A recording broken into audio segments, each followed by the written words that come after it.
Hello everyone, कैसे हो आप सब लोग और कैसी चल रही है आपकी तैयारी। तो मेरा जो चैप्टर चल रहा था sexual reproduction in flowering plant, तो पहले मैं ऋषभ सर से ये वाला चैप्टर कर रही थी, बट फिर बाद में मुझे टेलीग्राम पे किसी ने सजेस्ट किया कि एलन वाले जो सर हैं उनसे करके देखो। तो मैंने एक लेक्चर उनसे पढ़ा तो मुझे बहुत अच्छा लगा, मतलब बिल्कुल इजी समझ आ रहा था। मैं मेन जो बात इनकी ये थी कि ये सर ज़्यादा डायग्राम बनवा के फिर समझा रहे थे, मतलब ऐसे लिखने के लिए नहीं ज़्यादा देते थे, बट डायग्राम के थ्रू ही समझा रहे थे। तो मतलब मुझे बहुत अच्छा लगा, एकदम सब कुछ क्लियर हो रहा था।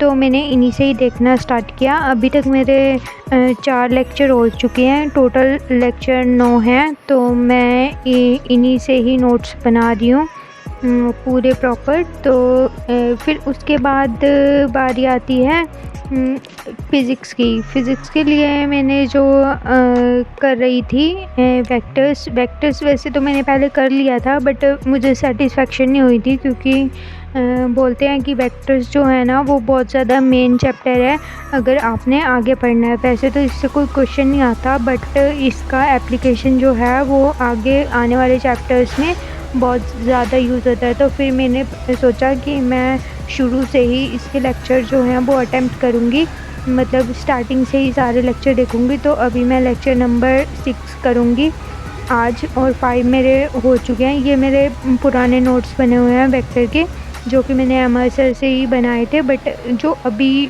26 के लिए सर करवा रहे हैं ना, तो उसमें कुछ क्वेश्चंस सर ने ऐड किए हुए हैं। तो फिर वो क्वेश्चन मैं अभी तो नहीं लिख रही, क्योंकि मेरे नोट्स तो बने हुए हैं। तो मैं उन क्वेश्चन की प्रैक्टिस ना बाद में पीडीएफ से कर लूँगी। तो अभी ये सब कर सकते हो। अगर आपके पास पुराने नोट्स हैं, दोबारा से नए मत बनाने बैठ जाना, बहुत ज़्यादा टाइम लगेगा। सिर्फ जितना ज़्यादा हो सके क्वेश्चन प्रैक्टिस करना, बाकी पीडीएफ तो होती ही है, उससे कर लेना। और शॉर्ट नोट्स बनाना तो बहुत ज़्यादा ज़रूरी है। जो वेक्टर है ना, पहले मुझे ज़्यादा समझ में नहीं आता था, मुझे लगता था कि पता नहीं क्या है क्या नहीं, बट अब मुझे जब मैं जितने बार दोबारा कर रही हूँ ना, रिवाइज़ कर रही हूँ, तो उतना ही ज़्यादा समझ में आने लग गया। फिर उसके बाद बारी आती है मोल कंसेप्ट की। मोल कंसेप्ट मैंने पहले 3-4 टीचर्स से किया हुआ है, बट लेकिन मुझे आज तक समझ में नहीं आया। मुझे हमेशा से ही मोल कंसेप्ट बहुत ज़्यादा कॉम्प्लिकेटेड लगा है। मैंने बहुत सारे टीचर से कर लिया, बहुत सारे नोट्स बना लिए, पर मुझे हमेशा ही ऐसा लगता है कि मुझे ये कभी नहीं आएगा। तो फिर ऐसे वही एलन वाले सर से मैंने करना स्टार्ट किया। अब देखते हैं। और सर ने बहुत कंसाइज वे में पढ़ाया हुआ है, सिर्फ टोटल 6 लेक्चर करवाए हैं मोल कंसेप्ट के। ज़्यादा से ज़्यादा क्वेश्चन प्रैक्टिस करवा रहे हैं, तो समझ तो आ ही रहा है। बाकी देखते हैं और क्वेश्चन करके।